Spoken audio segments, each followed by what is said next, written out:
Laging muna tayo. For consistency lang din. Hello! Good morning, Lobo. Ibang lugar kami ngayon. Morning, Lobo. Later than what we planned. Medyo late kami nagising.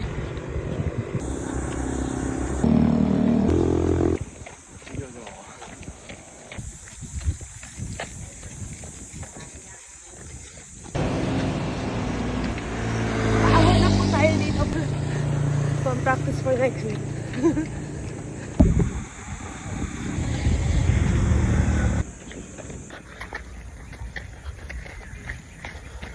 One kilometer. Yan, araw na guys. Try lang din natin alamin kung hanggang kailan natin kaya. Kasi medyo mainit na yung panahon. Kaya tika 3 or 5. Walang gitna. Walang 4. So, masarap mag-jog dito siguro kung maaga-aga pa. Kasi yung daan ay pasag. Lumiit na po yung daan banda dito. 1.7. Pabalik na po kami. Delikado na siya. Ayan, bumalik na po kami kasi medyo lumiit na yung daanan. 2 km. Ayun guys, so 2.6 kilometers na po tayo. Wala kasi akong watch kaya hindi ko masyadong makita. Kailan din naman para free-flowing yung pagtakbo without being conscious of the time. So, ini-enjoy lang naman. Na po, panahon na po tayo. Actually guys, sobrang excited ko talaga na mag-jog today. Gusto ko mamarkahan sa Strava tong area. At saka ang ganda kasi kapag namadaan kayo, parang feeling ko ang smooth. So, ito na po yung in-imagine natin. Nagawa na po natin siya.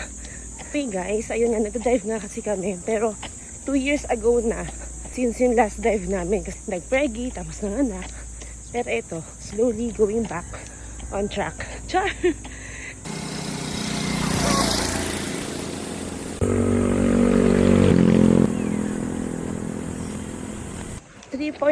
kilometers.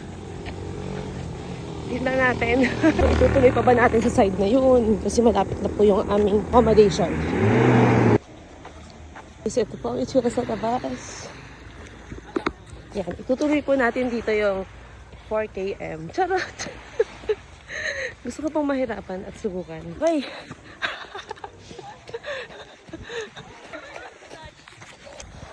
Oh my God.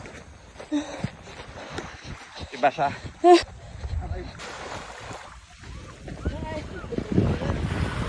Oh.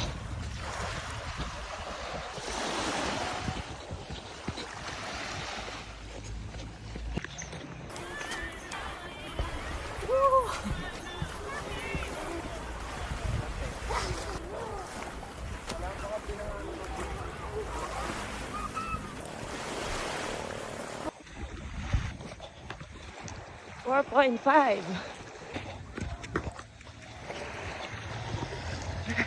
Kasi meron pa akong utang na 500 meters. So, I just decided na lang umikot-ikot na lang dito sa beach. Very challenging talaga siya. At nasiningal ako, syempre. Good morning, Lobo!